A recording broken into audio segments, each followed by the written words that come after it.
Okay, a little discussion about money and driving overseas, especially in the Philippines. Now, I'm doing away with the opening introduction because they take a little bit of time and I'm a bit clumsy at the video editing. But anyway, let's proceed. Money. There are restrictions on how much cash you can take in and out of the Philippines. They put a restriction on the amount of money you can take in their own currency at 10,000 Philippine pesos. That's because they want you to take money in there and convert it in their country and they get the benefit out of it. But when you're travelling, it's best to have a combination of cash. Have your local currency, a money debit card, credit cards, and maybe traveller's checks. But traveller's checks aren't that much welcome over in the Philippines anymore. Cash is king. You get a bad rate on the on traveller's checks anyway.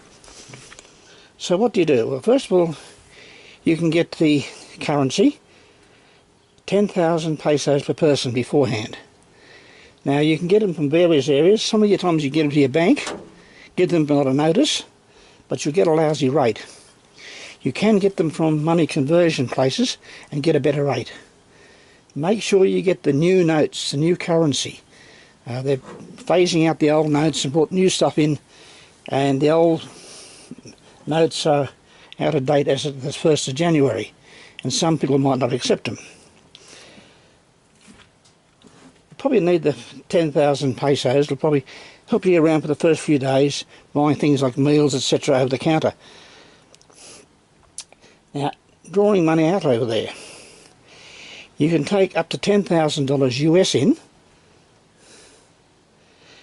in any form of currency. But you can also take money in unlimited on credit cards or special cards. Now, if you're going to carry more than $10,000 US in cash, expect to be questioned, because why would you need that much money unless you're going over there for some suspicious purpose? You don't need that much. Anyway, we're going to take what we call a travel money card, and they're issued by both MasterCard and Visa, and they're accepted in nearly all the ATMs over in the Philippines.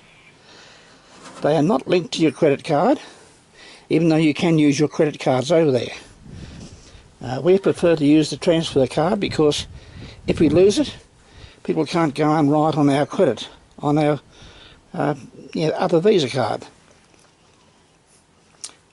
The bank will give you two cards with two separate numbers. One is activated and the other one lies in wait in case you lose the first one. If you do lose a card or something goes wrong with it, you can contact the bank. They've got a contact number there for you, and you can lock that card. Also too, you can set that card so that it can't be used before you go over and it can't be used after you come back. And that way, if anything happens to you, it's no good outside your travelling time. You can also preload the amount of money into it in certain currencies. Philippine pesos aren't listed, but you can get US dollars, etc. Euros, British pounds, whatever. But probably best to leave it in your own home currency because you're getting a pretty good rate for the Australian dollar at the moment.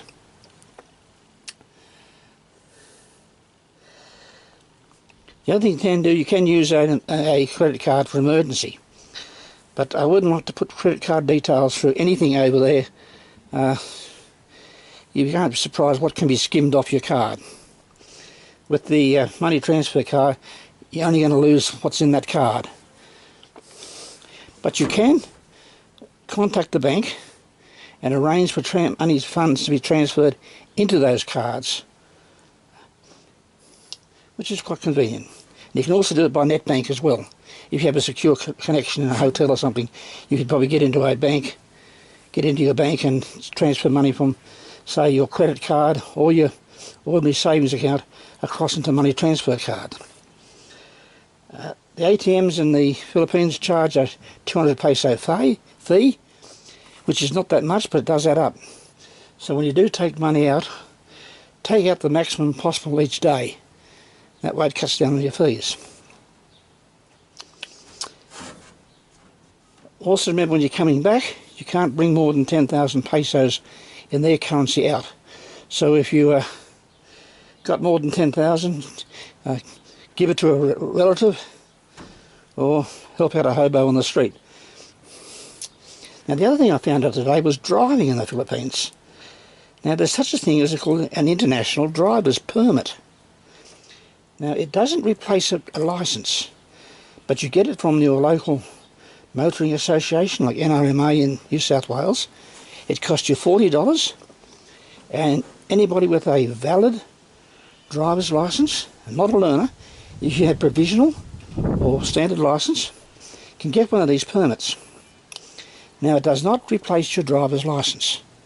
It's a supplement to it, and it's recognised in over 150 countries, including the Philippines, and it is sanctioned by the United Nations.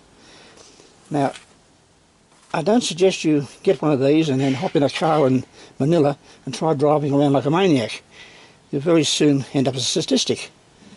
But the NRMA and other travel places are saying it's handy to have because it adds as additional identification.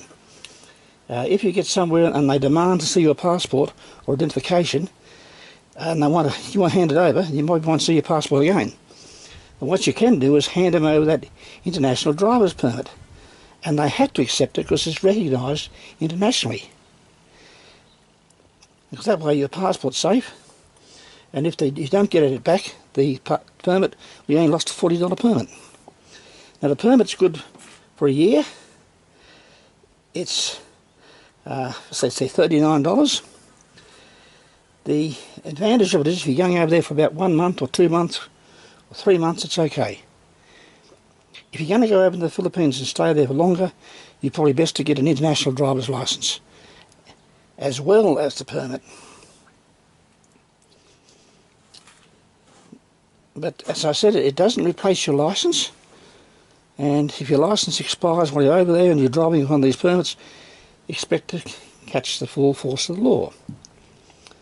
The other advantage of the permit is it gives you another form of identification.